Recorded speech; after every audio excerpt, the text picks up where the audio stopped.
Karim gëjoon nañ ko dégg gëjoon nañ ko gis ci média yi Karim ñu bàyyi la tuuti nga wax ñu fan nga nekkoon Karim. waaw dama tëgg woon nag question bu am solo waay non c'est question non c'est que yow non tu es un bon journaliste. Merci beaucoup un rappeur journaliste. acca na tontu. Aïcha Karim. waaw Thiel maa lay ziar. ñëwaatal ci question bi. voilà waaw dama ne Karim animateur la rappeur la activiste la. Karim gëjoon nañ ko gis ci média yi Karim gëj nañ ko gis ci milieu médiatique bi quoi Karim fan la nekkoon. waaw dama tukki woon nag nekkuma woon Sénégal quoi. Karim waaw loolu kese la rek grand chef loolu kese la dama nekkul woon Sénégal. am naa beneen information. non nekkuma woon Sénégal la. dinañ di ñëw Karim coow li bëri woon na ba nga tukkee amoon na ay problème yu bëri amoon sa ginnaaw est-ce que tu étais au courant. waaw ah bien sûr loolu kay si loolu kay xanaa. ok loolu biti la fanaan. yaa ngi biir nit dëgg ba léegi Karim. bon nitu dëgg moom xam nga nitu dëgg kenn moomu ko. c'est-à-dire nitu dëgg mooy képp koo xam ne gëm nga ni yaa ngi rafetal sa diggante ak sa borom. te man gëm naa ni maa ngi rafetal sama diggante sama borom dayaan yàlla mu sàmmal ma ko quoi. nitu dëgg nag yaa ngi biir nitu dëgg question yi dafa xaw a yaatu c'est-à-dire lan nga bëgg préciser exactement. ok Karim ci biir nitu dëgg lañ bëggoon xam ba xam da ngaa des ci biir nitu dëgg ba léegi parce que dañ ne Karim dafa léegi dafa jógee biir nitu dëgg mouvement bi ci boppam. non c'est-à-dire nitu dëgg dafa am loo xam ne Sénégal yu bëri comprendre ko dama lay remercier sax ci occasion bi c'est-à-dire dafa am nitu dëgg si ñun groupe la am nitu dëgg diaspora groupe la am nitu dëgg valeur c'est que yooyu yëpp ay nitu dëgg la. ok maintenant nitu dëgg kenn moomu ko kenn sañul fekk nit mu taxaw nga ni ko doo nitu dëgg c'est-à-dire ku nekk yaa xam yàlla nga xam ku dëgg mais ñun li ñuy prôné ñun man li may prôné ak ñi ma àndal mooy ay nitu dëgg lañ. ok donc te loolu moo am solo je pense que loolu mooy essentiel bi léegi combat bi ngay xeex nag yow loolu moo lay def nitu dëgg te nitu dëgg en fait je veux dire c'est juste on tire vers la perfection donc kon ku nekk lañ bëgg rek dëggal fexe ñëpp dëgg loolu kese mooy nitu dëgg. ok coow yi bëri woon na gars yi ne Karim dafa am problème ak soxnaam ak affaire yi est-ce que mën nga ci leeral tuuti. amoon nga soxna waaw loolu moom loolu wax na. donc Karim wax ñu rek. loolu wax ko fii loolu lañ soxla. c'est-à-dire non mais coow loolu bon xam nga pour bañ a guddal ci loolu du ma ci sori quoi waxoon naa ko ma ni c'est-à-dire des fois xam nga xel pour xalaat la kenn du ko lekk man am naa droit am ñeenti soxna je suis musulman. dëgg la pratiquant. dëgg la am naa droit jigéen gis ma bëgg ma. dëgg la ma ne ko yor ma mu ne ma maa la jox temps pour nga takk ma am naa droit boobu. am naa droit sëy jigéen jikkoom doy ma libéré ko ci jàmm wala ñu am problème mënuñu nekk ma libéré ko ci jàmm ñaan yàlla defal ko jàmm donc loolu kese la wax naa ko ma ni sama sëriñ dafa ni soxna ndab la bu ñu lay yàqal rek boo ibbee gis la ca nekk neexu la ubbal ndànk nga delloo keneen mën na ko jëriñoo donc kon du sama cër en tant que musulman ma taxaw di wax ci jigéen def na ma ni noonu amu jot boobu sax mais li am solo mooy xëy na dañ ko xalaas xaw ma la mais li problème bi dafa ma jaaxal parce que mënu ma comprendre man benn rajo bu ñu ne am na directeur programme ñaari fanu yàlla ngay xalaas benn nit di divorcé ak jabaram mais c'est grave 2 jours nga ne da nga koy xalaas quoi da ngay expliqué waa ji dafa am problème ak jabaram moo ko joxoon xaalis te ma gis yow sa patron déjà fase na ñaari yoon jabar ka ca toppoon fase na aawam donc c'est ça le problème man est-ce que Sénégalais yi waruñu xoolaat bu baax lan la ñi ngi di indil ci plateau télé yi wala ci plateau rajo yi foofu laay waxee quoi mais li wér bu wóor moom mooy am naa droit te suba mën naa takkaat keneen te mën naa gisaat keneen mu yor xaalis ne ma dama la bëgg takk ma ne ko yor moom mu joxoon ma jël ko takkaat ko ndax diine may na ma ko ndax Rasul sallallahu alayhi wasallam def na ko sallallahu alayhi wasallam donc amul problème loolu du débat loolu waruñu gis sax nekk Sénégalais yi di wax di ngoo ci perte seen temps la rek j'ai le droit d'avoir 4 femmes fi mu ne benn laa am te bëgg naa am ñeent te ku ci yor boo ñëwee ma gis ni ku baax nga boo ma joxee dama lay takkaat waaw Karim yaa ngi biir nit dëgg ba léegi wala dafa am nit dëgg mouvement boo xam ne dañ ko créé pour mun a continuer sa combat. waaw c'est-à-dire dafa am nitu dëgg valeur léegi nag nitu dëgg c'est-à-dire ñi nga xam ne ñoo doon wax ni peut-être génne nañu mouvement bi parce que nangam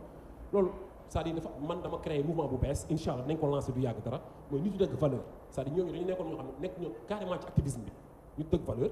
parce que bi ñu tasee sabaru Pape Diouf bi dafa am ñoo xam dañ ma fekk si woon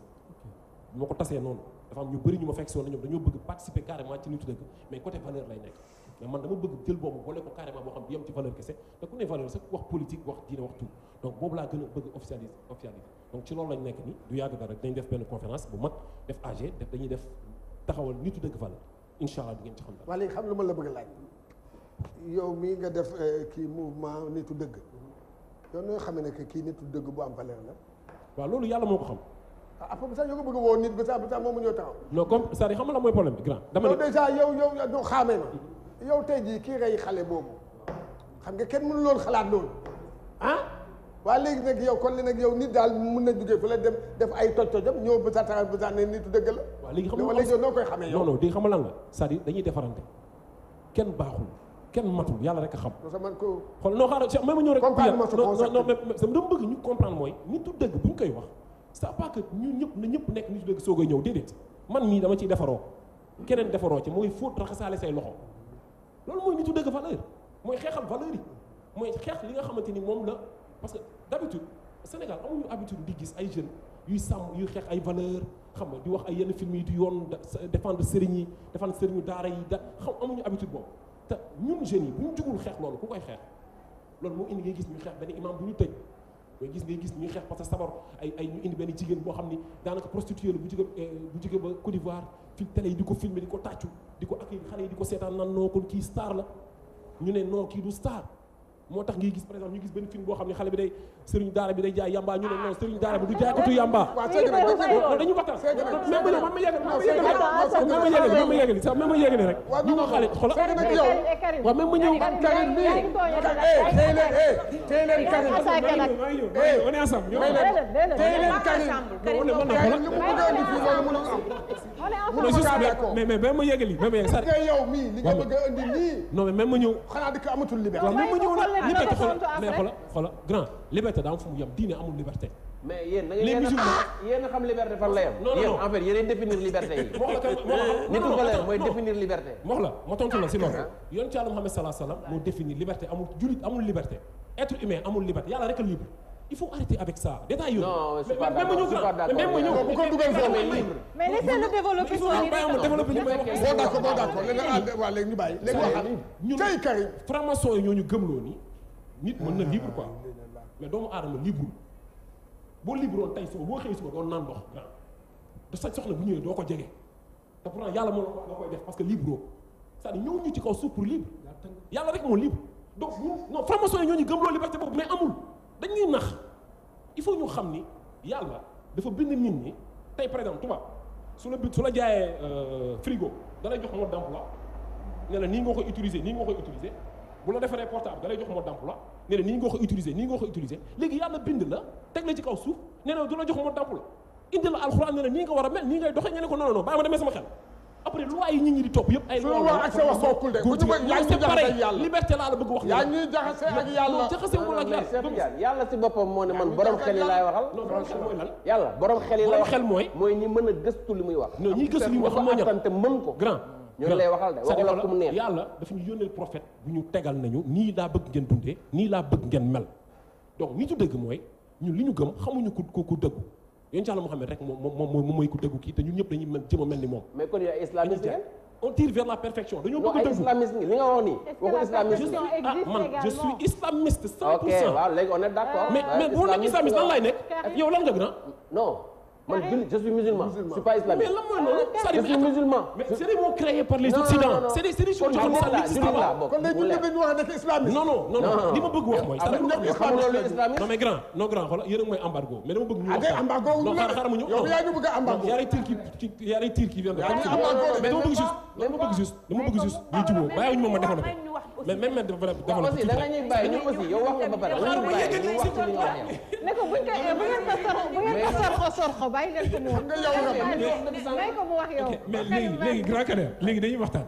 non waxtaanuñu yow yaay wax mi ngi ñëw après yéen ngeen jël seen parole waxtaanuñu dañuy may tamit ñu wax waaw ma daanelee après ma daaneel benn affaire laa bëgg daaneel ci wàllu islamiste ak musulman c'est-à-dire islamiste mooy lan grand lan mooy islamiste c'est juste une question wax yow non c'est-à-dire parce que boobu nga xam ne loolu c'est des choses yoo xam ne ça n'existe pas y a juste le musulman y a juste l'islam civilisation la musulman mooy kii dund islam bi c'est que yooyu ça n'existe pas yow nag mu mën a taxaw di nekk leneen nga dégg ku naan je suis républicain te la république elle est maçonnique nga gis jullit bu taxaw Sénégal naan la moi je suis républicain mais man kon war naa am fitu taxaw ne je suis islamiste mais dama bëgg ñu comprendre l'islam mooy jàmm mooy la paix amul violence jàmm kese la mais idéo nasaraan si ñu jàpp utiliser ko ñun ba koy demee loolu la ñu war a xeex mu dañ loolu nag moo indi problème yi gis yëpp ñu nekk ko mooy jullit taxaw ne la jullit laa du muuru nga gis sëriñ bu ñu la ki sëriñ la muy jox loxo jigéen te yonente bi tere ko mu xaram tifaaxan garaawuluñ ko mooy nga gis ñu publicité protect wala préservatif ci mbedd bi nga gis ko carrément nga gis ñu publicité sangara nga publicité c'est yooyu laa lay wax. maintenant on va donner la parole. Collé vas-y da nga bëgg a wax. Cheikh Tidiane may ko mu ñëw. man du ma wax. Cheikh Tidiane s'il te plaît. man du ma wax. waaw mais attends mayel Collé vas-y. yow moom yaa ngi wax te kenn joxu la ko. non gaawul Collé. non vas-y. d'accord mais moom question bi ma ko posé laa bëgg nga répondre ma d'abord parce que yaa ngi duggaat ci affaire bi duggaat ci. ban question question bi ma la wax ndax am na ñu fi nekk ci def ñaawteef. non c'est-à-dire xam nga problème bi lan la. non loolu répondre ma pare. dama la ko leeral question am na ñu fi nekk di def ñaawteef c'est sûr voilà waruñu koo génne waxuma loolu de waxuma waru leen ko génne de dama ni il faut ñu jubóo ci ay wax mu leer waaw vas-y dama ni man bu fekkoon ni yéen da ngeen di génne ñi def lu baax ba noppi soo koy génne loolu ngeen génne ci biir lu baax li ñaawteef mu leer mais defu leen ko da ngeen a ñëw fekk lu baax ñaawteef rek ngeen ci génne génnewuñu ñaawteef rek parce que après ci biir jeu bi bu dee seetaan nga ko xam nga ni tamit man mënuma wax loo xam ne yow seetaanoo ko bu deekee yow seetaan nga ko ça veut dire que ñun bu ñu joué loolu ba pare wane nañ ci biir enquête bi ne sëriñ bi deful d'accord li nekk ci këram moo xam ne da koo yar ba mu màgg mooy kuy bi mu doon wax moom moo indi lépp ñu jiiñ ko loolu la ñu joué rectifié ko il faut ñu xool suite bi il faut ñu xool suite bi ba pare en plus de ça nit ñi nekkul imaam yi doona wax moo tax ñu rectifié non non ci biir scénario bi daf ko am parce que toogulu di xarab benn diine taxul di wax benn ñaaw téef parce que tamit mooy li ma wax rek ay jullit leen avant tout nee nga léegi ñun li ngay xeex xaw ma sa mouvement boobu mooy ñi nga xam ne ñooy série yi def yi waaw ñooy def na ñun tamit ay nitu valeur la ay nit yoo xamante ne lépp lu ñuy def aussi dañ koy xam toogulu fi pour xeex dara dañuy toog pour defar dégg naa léegi sama frère bi moom itamit wax na ba ne série yi nga xamante ni mooy traité nit ñi julli nangam sangam nangam xam nga ñun teewuñu kenn ne ko toogal si taan ñu force déedéet am na lu ñuy xeex pourtant novelas série yi fi nekk pourtant da nga daan gis suba ba ngoon xale yi toog di concentré wu ci série yi. mais loolu ñi koy xeex. mais kat fan lañ ko xeexee. mais ñi koy xeex non mais ñi koy def parce que dañoo ñëw pour imposer suñu bopp. ma sœur xool loolu ñi ngi def suñu kéemtulaay kattan di ko xeex mais xam nga dafa am ñaar dafa am différence. lan mooy différence xam nga xale bi toog di la gis yow nga tudd Collé par exemple mu lay xool macha allah nekk sénégalaise di la xool ngay wax olof bokkul xale bi toog di xool tubaab bi wax tubaab parce que ba tey am na barrière bu koy wan ni ko peut-être lii tubaab rek ko war a def waaye sénégalaise bu ko defee day jàpp ni kon moom war na ko mën a def ndax moom ni yow yi ñaara nii mais lan la Sénégal def danger bu ci nekk non mais lan lañ def loo xamante ni tey dañ koo def pour influencer xale yi waaw xam nga yow par exemple tey sa série amaana ci biir série bi est-ce que daara da ci continuer di am est-ce que daara day continuer di am ci série bi non léegi yow da nga jël séquence juste wane sëriñu daara indi ko foofu rek pour séquence boobu kese après yow daara doo am rek ci film dama ne la dañoo non da nga may déglu c'est ça le problème foofu la am daara mais am na suite mais da nga may déglu dama ne la non dama ne la am na suite ci biir loolu ñu joué dañoo def continuité beneen épisode bi ñu wane ne da nga may déglu bu wax wane ne du sëriñ daara bi moo def mais ki nga xam ne moo nekk ci këram moo lëkkaloo keneen ci biti muy def loolu parce que bëri na fii yoo xamante ni ay côté diine la def côté ñaawte dañ fay làqatuwaale loolu lañ doon bëgg wane en fait dañ leen di utiliser loolu lañ doon bëgg wane ba ñu toogee def enquête bi jàpp sëriñu daara bi expliqué na ñu wax ak moom mu xamal na du moom ñu jéggalu ko te loolu xam nga image non xam nga image mu seetaan suite bi mais nga seetaanoo sa mouvement bi nga topp non sa mouvement bi nga topp mouvement valeur bi moom nga topp ba yow seetaanoo moom nangul rek non mais mel mu ñëw c'est-à-dire bu wax loolu soxna defal ndànk rek seetaanoo moom nañ waxee xel non attends man seetaan katu film laa quoi mais film sénégalais dama leen xaw a mere bi ma la nëbb quoi defal ndànk non attends man bi ma déggee coow li dugg naa xool séquence bi quoi parce que man dama yëngu ci lépp luy laal valeur du Sénégal mais dafa am loo xam ne dafa am gis nga même tubaab bi bu ñu joué film bu ñuy waajal dara ci film day am début bi dañ ko si wane loo xam day am tuuti idée bi gis nga bu doon tubaab bi dañuy njëkk wane kii wax wala kuy xeex wala policier bi ci biir waxtaanam mu naan moom jaar na daara que moom mi ngi nii léegi policier la te tubaab bi noonu la ñuy defee quoi mais doo tëb rek dal ci kaw daara yi quoi non tëbuñu rek dal ci non loolu ngeen def xam nga boo suivroon dëgg ñu ngi jël suñu temps bi non il faut qu'on dépasse un peu le débat aussi c'est que moom mii loolu moom xoolal am le même problème ma ne s'il te plaît ciix allez-y ñu yegg ñu yeggale parce que xam naa ne moom mooy loolu système deuxième point bi mu bëggoon laal mooy Karim rappeur la en même temps dafay liggéey ak gisu mouvement bi day yëngoo ak ay kilifa diine bëri ay ñoo xam ne dañuy nekk ay ibaadu bokk ci nooy alterner les deux waaw déjà xam nga man rappeur la activiste la léegi nag ñun activisme ñu ngi ko jàngee grâce à Y'en a marre wax dëgg yàlla man Y'en a marre ñoo ma jàngal naka la ñuy nekk activiste parce que ñun ay rapport lañu woon ci rap rek lañu daan yam mais ñoom ñoo ñëw wan ñun affaire bi yamul rek ci micro yi da ngeen di wàcc ci mbedd bi quoi man loolu laa gëm man activisme laa gëm léegi nag comme activiste la mais man je suis musulman léegi nag man gàcce la ci man ma taxaw ne jullit laa ba pare te du ma jëfe-jëfe jullit léegi nag li may xeex man mais ci diine l'islam laa koy xeex ci diine l'islam laa koy xeex moo tax man damay xool li ngay xeex comme lan li may xeex ci lépp kon ma wax sànq rek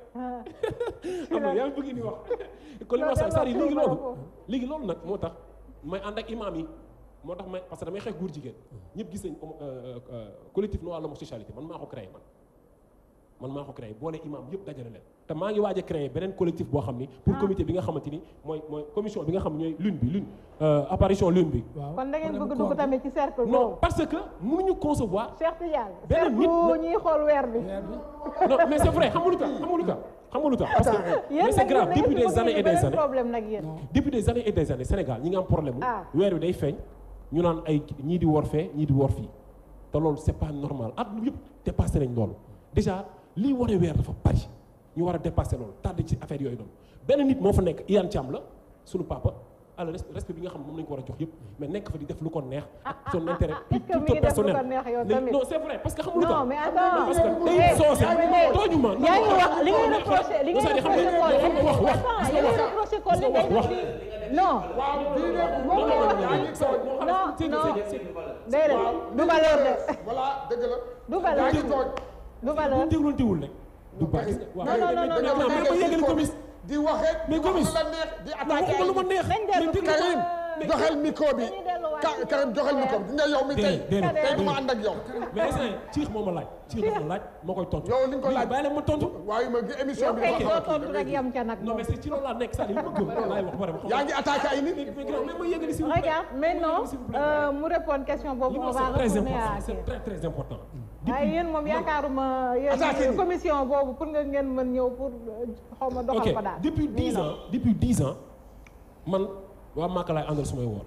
te bëri na ñoo xam loolu moo leen dal tey bu soosee laa dégg mu wax ci làmmiñu bopp ne man commission bi ñi ko tegoon moom ci la bokkoon dafa mujj bàyyi lu tax mu bàyyi mu ne parce que dafa am ñu leen woo ne leen weer yi feeñ na Gambie ñu ne noonu ñoom weer yu Gambie la feeñu Sénégal mu bàyyi tey bu soosee nit ku dëggu la mais ci loolu du wax gi sax moom benn mouvement bu muy waaj a créé la wax loolu commission bu mel noonu laa bëgg wax loolu tamit problème la ñun problème mu Sénégal yi ci wàllu diine lépp lañ bëgg a taxaw buñ ci ñëwee yomee dinañ ci dellu si ok anyway mais loolu laa bëggoon xam ok anyway mais donc juste rek loolu laa bëggoon ñu jubóo ko ci point quoi que loolu bokk na ci ñun li ñuy xeex waaw kenn du ci jubóog yow kon de en tout cas li ciy yow ni ngay waxee yow Karim tey jii moom yow sur tous les plans ànduma ci ak yow non mais loolu mais c'est normal xam nga yow tey mën nga ànd yow da ngay attaqué ay nit di def lu nekk attaqué wu ma ay nit yaa ngi attaqué dëgg bu wér laa wax Cheikh Tidiane je reprends la parole ma yóbbu ko fii ok non Gomis dina ma rek Karim donc Maskhoba Crew kan moo koy produire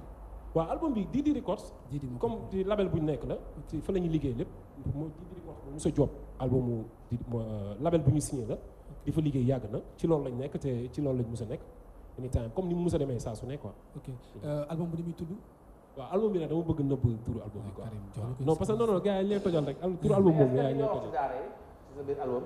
ok si éducation la ñuy wax. non daara yi la non sari ci loolu man daara yi. yéen a ngi fiy bëgg indiwaat waxu daara yi dañuy waxtaan sari daara yi man ci lay xëy di gont suba ba ngoon jot. est-ce que si sa album am na benn boo jagleel daara yow. non sari xam nga. non sari mais dama dégg ma expliqué la yow léegi lan moo tax yow. wala déedéet non non c'est que man waaw wala déedéet gendarmerie laa ko xam. nga sàcc jàppale yaa sàcc wala sàccoo nga naan waaw wala déet émission lañ nekk. c'est-à-dire mooy c'est-à-dire il faut c'est-à-dire boo ma laajee une question. c'est-à-dire non attends si vous me posez une question mais war naa mën a wax c'est-à-dire bu dee album la album day bëri ay pàcc léegi du ma jël benn sound di ko jagle ay daara dama koy jagle lu jëm ci éducation Sénégal yëpp ak ci diine day gën a yaatu ko moo ko yemale si daara kese parce que l'islam du daara ji kese film yi loolu ndax ñu war a def daara déedéet mais yow defoo ko non non c'est-à-dire xam lu am solo mooy déjà taxaw naa fi wax ni ñun ànduñu si kuy critiquer daara yi wala kuy tilimal daara yi dañ koy xeex ba sës d'accord mais en tout cas man loolu laa gëm de on va continuer waxuma kenn dafa critiquer daara bàyyi ko mu eggale ak en tout cas xam naa lenn moom bàyyi ma wax benn yoon gars yi ma taakale tey waaw Collé ñoo far yow tamit ñoo far donc juste li am solo rek lenn kese la mooy il faut ñu comprendre rante mooy ñun juguñu pour critiquer kenn wala pour ŋàññi kenn mais li ñuy xeex Sénégal valeur yi la te valeur ku koy xeex il faut nga am ay parce que nit ñi dañu comprendre rante ci yu bëree bëri léegi il faut ñu may la nga développer bu baax pour nit ñi xam mais li ñu ci jublu du dara lu dul defar Sénégal jàmm rek am des fois am na ci yoo xam ne soo ko waxulee day indi problème ñàkk ko wax sax mooy indi problème au fait soo ko waxee xëy na xolu ñenn ñi dina dal yàggul dara soo ko waxee yàggul dara Abbé Jacques Seck dafa toog ci benn plateau télé mu ne carrément daara yi nañ ci dugal français bu ñu yemale rek xale bi di jàng alxuraan parce que bu moytu du nekk dara mais loolu gars yi mën nañ ko dégg nit mal interprété soo ko waxul mu leeral ko mën nañ di problème c'est yooyu moo tax ñun li ñuy xeex gis na ñun nous sommes des comme ni ñu koy waxtee dañuy alerter rek dañuy dalal xol yi nekk ci diggante musulman bi ak chrétien bi wan leen ni leen ñun parce que boo nee mënoo wax valeur te génnee ci christianisme wala nga génne ci islam donc ñun loolu la dama ne abbé bi yow abbé lii du sa sujet parce que Cheikh Anta Diop nee na aucun pays ne peut se développer sur la langue d'autrui français làkk la comme njaago ak soose ak tukulóor donc mais alxuraan nit war na ko mën a jàng système bi doxee noo xamante ni kooku alxuraan rek lay jàng da lay tekki fii ci dëkk bi bokk ci fonction yi di liggéey parce que ñun ñoo ko war a xeex loolu am ci biir dugg ci biir état bi c'est très simple ñun loolu rek la ñuy xeex polémique wuñu xulawuñu sama sister film yi na gën a nice mais na nekk lu éduquer xale yi ñu gën a nekk loo xam dañ koy seetaan bëgg mel noonu pas bëgg mel ni comme artiste bi nga xam ni ay greffage day teg sol lu gàtt wala pas bëgg mel ni koo xamante ni jigéen wane jigéen bi nga xam lu négatif rek lay def mais nañ ko wan ni ko sister non c'est-à-dire si xam nga la laa bëgg parce que tamit yenn saa yi nga def dara loo xamante ni yaa ngi koy def mais am na ku toog koo xamante ni moom nanguwul gis li ngay def te ki ka nanguwul gis mënoo ko forcer non c'est-à-dire pour man xam nga lan la c'est-à-dire par exemple am na benn film bu américain joué bu tudd Wife sango c'est une femme américaine ñu wane valeur u jigéen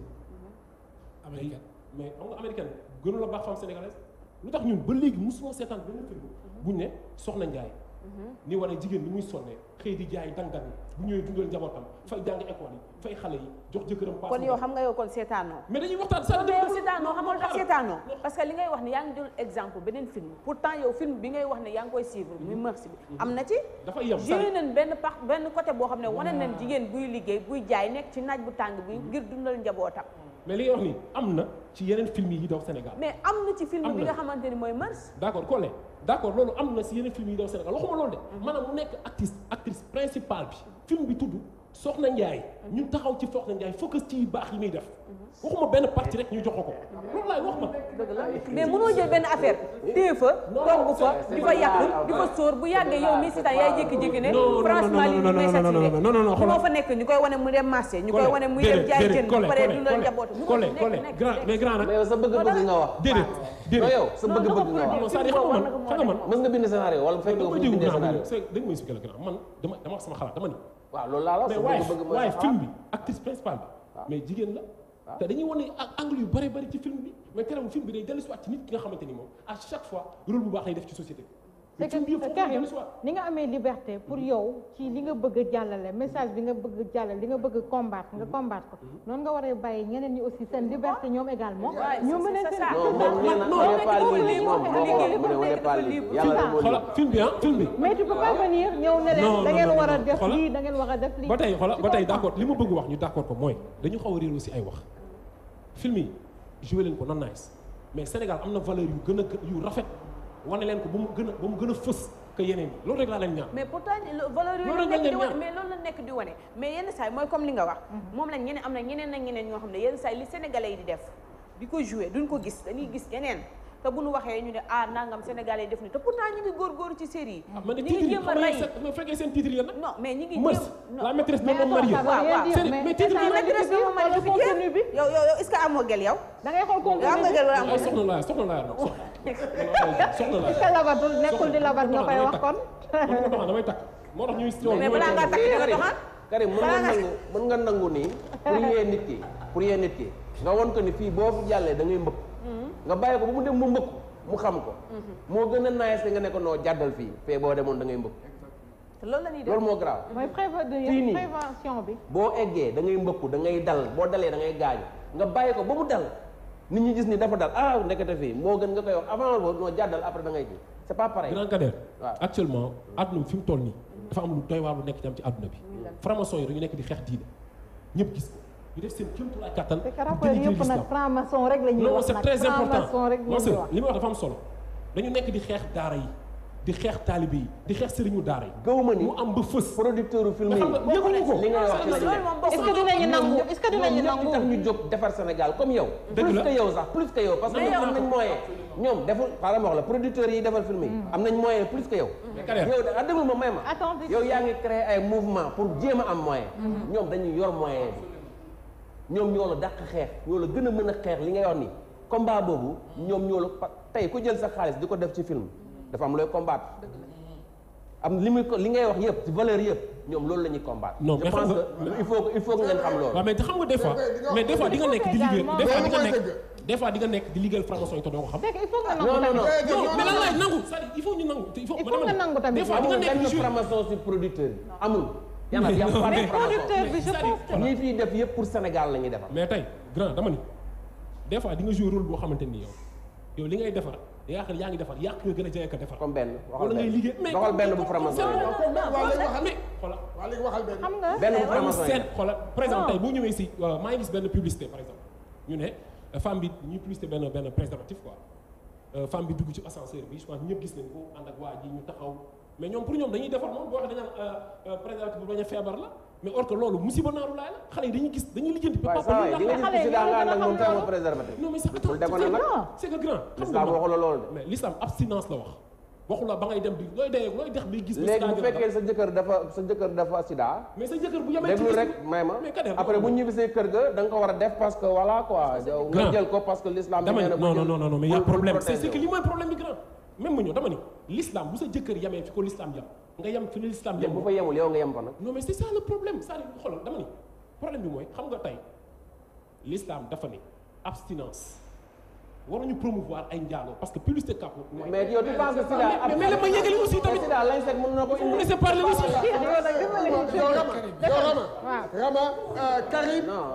Karim mu ngi débordé. parce que non débordé wu ma c'est-à-dire xoolal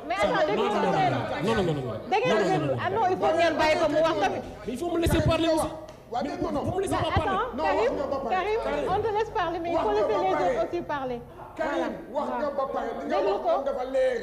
dégg nga dégg nga nee nga ñooñu dañuy promouvoir lan te non dëgg loolu taxu leen jóg de. non xam leen tax a jóg mooy comme lii Kader wax mooy que dégg nga am na benn maladie buy def ravage pour mën a parce que diggante jëkkër ak jabar dégg nga pour mën a maanaam kii loolu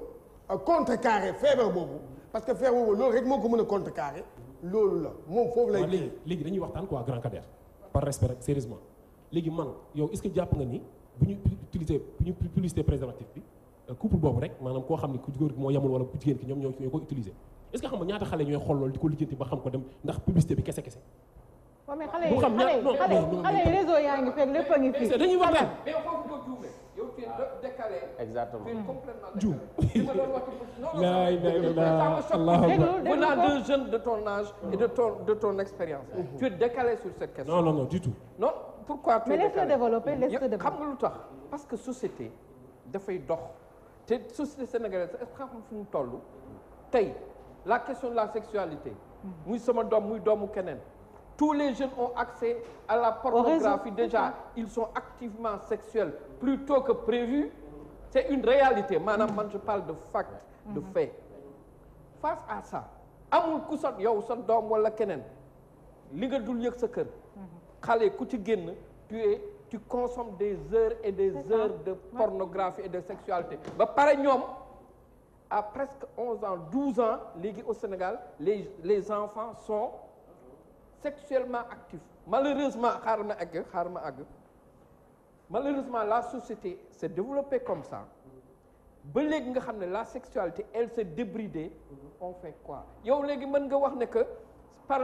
da nga booy nga defe ne tu leur parles de préservatif ils font comme ça mais attends ils font la sexualité d'une façon active donc nekkatuñu ci paradigme bi nga nekk société bi tollootul foofu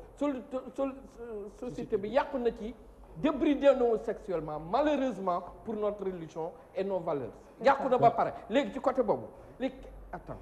si on montre des pubs ou des campagnes d'éducation sexuelle wala whatever noo ko mënti jëlee mais loolu moo méngoog pratique yi fii société sénégalaise tollu que nga masqué mu ngi mel ne par exemple parents yi seetaan télévision léegi écran 1 mooy l'écran qui est au salon mais les enfants ne suivent plus les contenus sur l'écran 1 dañuy yoonal rek ñëw toog dafa nañu mais ils consomment leur contenu en ligne suñu wéetee seen nekk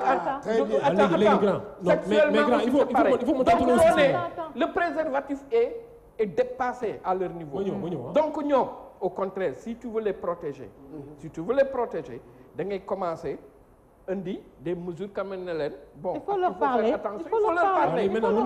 mën naa ñëw je ne justifie pas le préservatif. est-ce que mën naa ñëw mais je te donne des éléments factuels.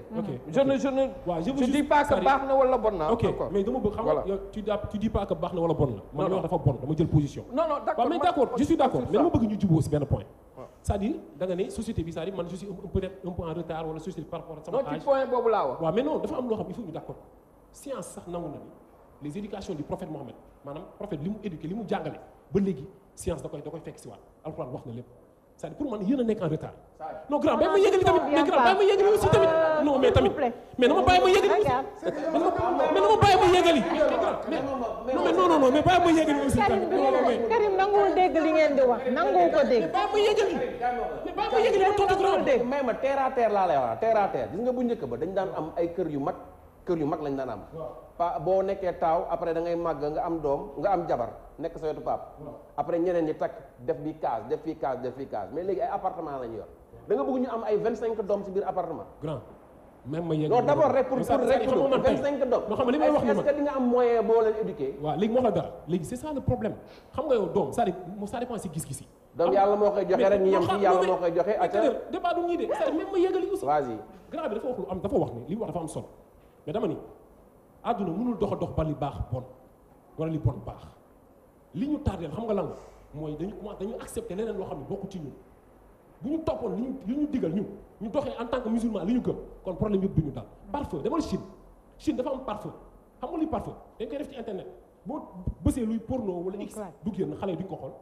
loolu état responsable kan la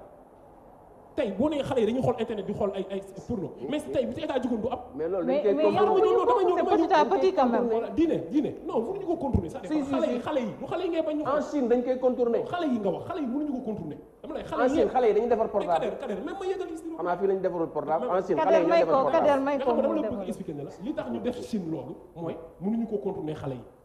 yi ñuy bañ ñu gis ko mënuñu ko contourner. beneen bi mooy grand xam nga tey bu ñu waxee ñu naan ay da nga am ay doom yu bari mais grand yow da ngay judd te yëgoo ko sa yaay ëmb la te yëgoo ko si mu wasin ko te yëgoo ko ngay lekk te xamoo fu mu jugee man xaw ma léegi ndax naa yegg sama kër donc nit ak bakkenam yow géré woo ko adduna bi da nga xëy gis mu nekk léegi nga ne yow yaay contrôler nombre de personnes yu judd man gis naa benn femme boo xam ne 4 doom la am daal di dindi buti ko njurikaayam doom yëpp décédé c'est-à-dire loolu dépendre si yow nit dafa war a dellu mbiri ci yàlla dama ni man dama bëgg ñu jubóo ci benn point préservatif képp ku koy dooleel naa féq nga maa ko wax xam nga lu tax parce que da ngay dooleel njaaloo waaw Cheikh mooy ñëw leen ngeen jaaloo te njaaloo baaxul te njaaloo mooy xale yi dem leen ngeen jaaloo parce que xale bu gis préservatif xool ko dafay la papa lii lan la il va falloir nga expliquer ko mais bien sûr il faut nga expliquer ko mais yow dimbali woo ko pourquoi dimbali parce que xale bi mën na bañ a xam loolu mais non xale yi non mais non moo tax Adama ne la yow fa nga nekk non Karim est-ce que yow mënoo ko éduquer attends est-ce que à partir de foofu mënuloo éduquer sa doom. bien sûr ci li nga xam ne mooy lu bon. c'est ça ñu wane attends non gis nga nag. voilà xam nga lan gis nga yow Karim li nga bëgg a def moom mënul am. yow dañ ngay kii ba pare boo laajee. boo ko kiiwee bu ñu la waxee. léegi yow doo dégg dama ne la. non non jarul ngay ree déglu ñu fii dama ne la boo wanee ñu wane la ñu ne la lii lu bon la. nga toogal sa doom nga ne ko ci foofu rek mën nga ko éduquer ne ko voilà gis nga lii. mu lay wan ni voilà les dangers waxtaan loolu la Adama doon waxtaan ak sa doom yéen dootu leen waxtaanee ci ak xale yi loolu mooy loolu li nga bëgg a def moom mooy temps yi nekk Rama c'est ça le problème damay dëgg li grand mooy dañ toll ci jamonoy communication exactement c'est-à-dire il faut bu nit laajtee lii ñu ne ko lii la Karim loolu expliqué te Karim loolu nanguwul nag dafa ne xale bi war ñu ko may temps sax muy comprendre mais ci du loolu de non waxuma loolu de ci non par rapport ak âge bi laay wax xale bi âge bi mais ñaata panneau publicité yi mais panneau publicité angle par angle préservatif angle par angle xale yi boo waxtaanul ak ñoom duñu mën a xam dañuy dem léegi passé à l'acte mais DJ Aya Nakamura gis nga boo demee ci école yi mooy jaaja jaaja yàppa mooy jaaja mais xale yëpp kay way est-ce que dégg nga loolu lu muy wax est-ce que xam nga loolu lu muy wax xale yëpp ay xale 7 ans 8 ans ñoo la koy joxal texte bi ba mu jeex affaire yu diggante la loolu la ñuy wax ko amul kilifa jënd yi def ay diggante yow xamuloo ko sa doom mën na toog way jaaja ba mu neex ko te xamuloon diggante góor ak jigéen lay wax c'est la faute à qui non mais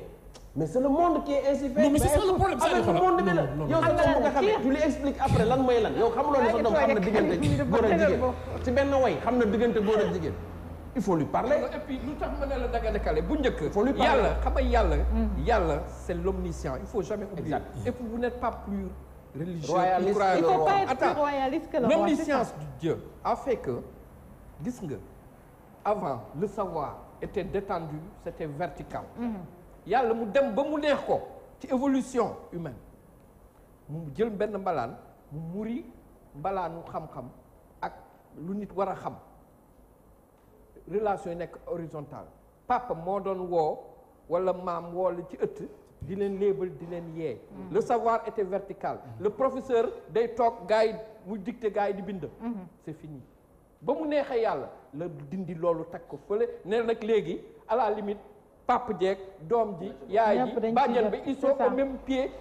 xale bi doom bi mën na am accès au savoir xam-xam laay wax au savoir wax ma le savoir être et tout ça mais au savoir au même peut-être plutôt plus vite que son père léegi xale bi mën na toog di waxtaan ak papam toujours nga gis ko ne da ngay gis benn waaye sa benn xarit ne la bandi booy sama doom bi moo ma jaaxal c'est ça ah moo ma woon loo xam ne xaw ma ko woon attention muy savoir foofu la jamono toll te yàlla moo ko moo évolué noonu àddina internet par exemple ba mu ñëwee mbalaan bu nekkoon la yàlla def ko nii léegi ñëpp accéder ci tous les types de savoir te xale yi nag ci la ñu judd tombe ci ba pare testé ko sa kër ça je te mets au défi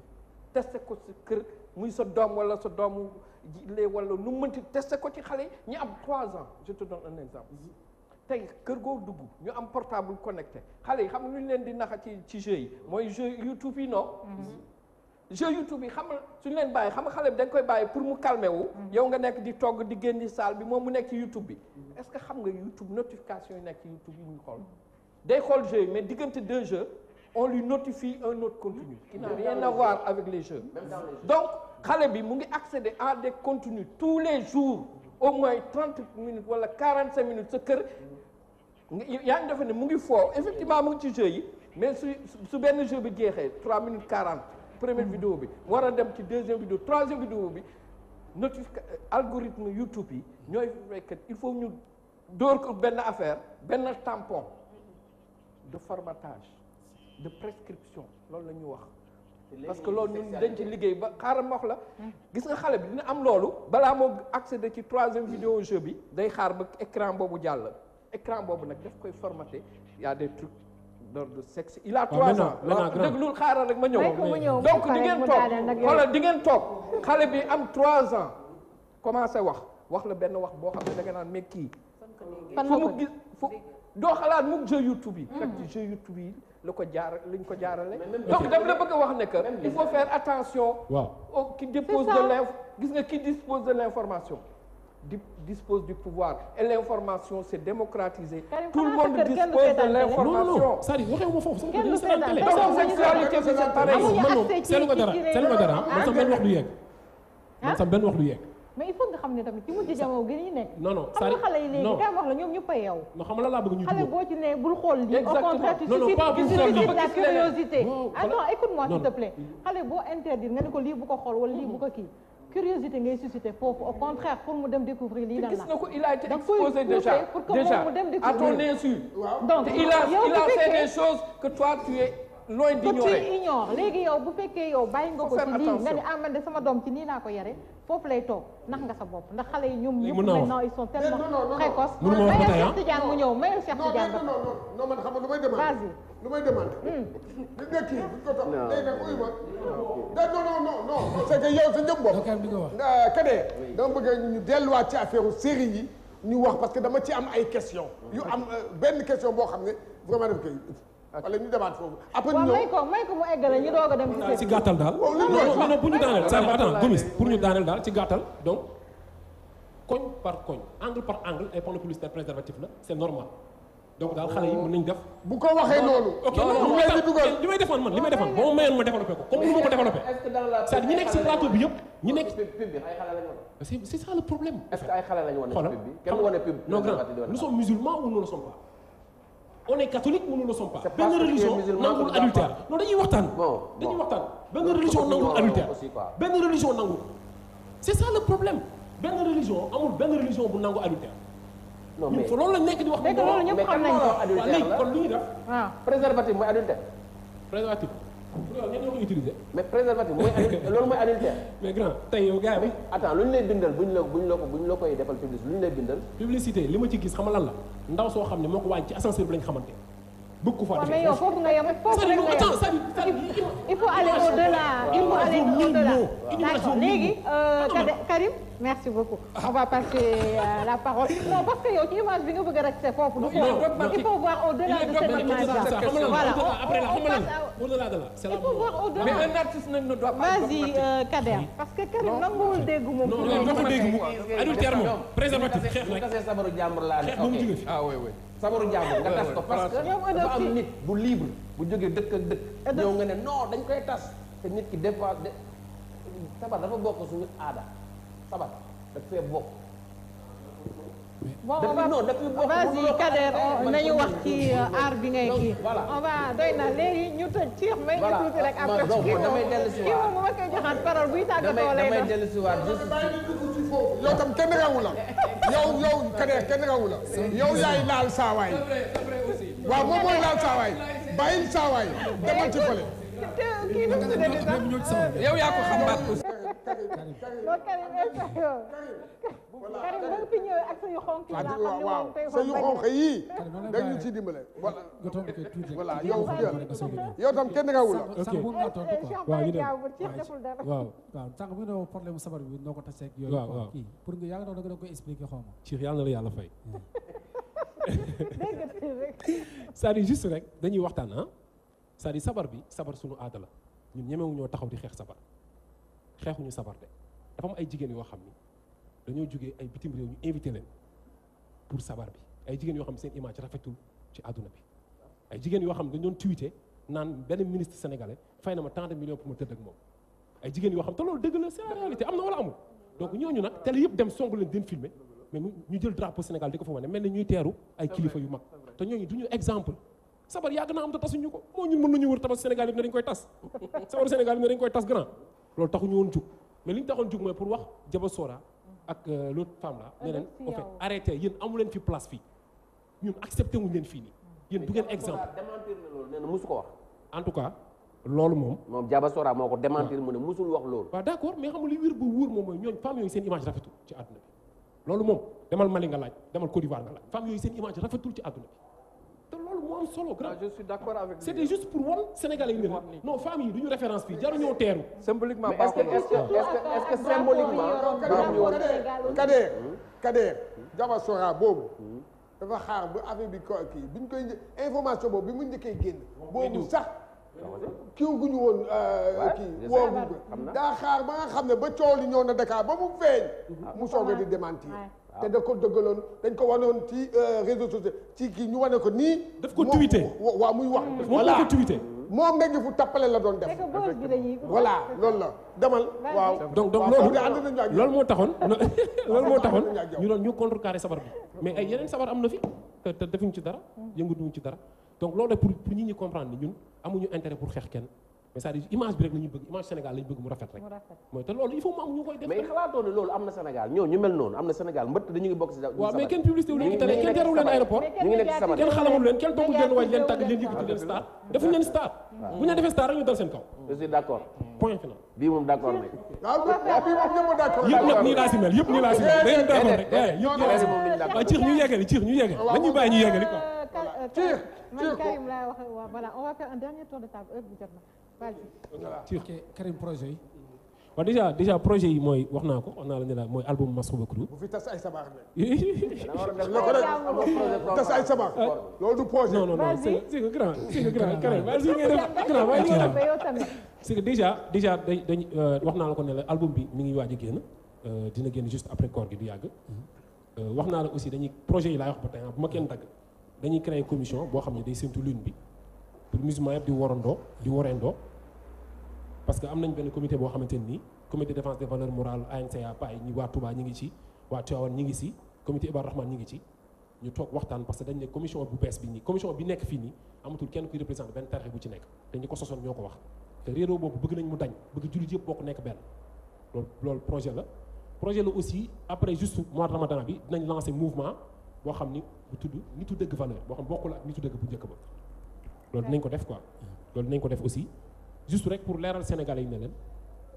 discours Seydina Mohamed ñun niñ ci dindi virgule àdduna du dox ba ñu changé ko virgule duñ ko ci dindi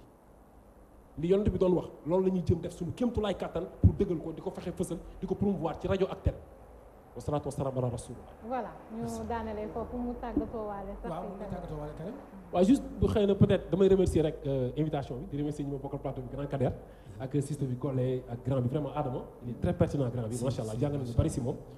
grand Gomis di la bëggee aussi di wax sénégalais yi ne leen rek que ñun ñu ngi ñëwaat ak nitu dëgg valeur di baalu àq nag képp koo xam ne peut-être dégg nga ci émission bi loo xam ni daf la gaañ wala mais jubluwuñ ci dara lu dul rek pour idéologie bi ñu bëgg mooy fexe ba musulman yi jëfe yëfu musulman chrétiens yi catholique yi jëfe yëfu catholique ñun bañ a nekk ci diggante bi quoi loolu la ñuy woowee naafiq. ok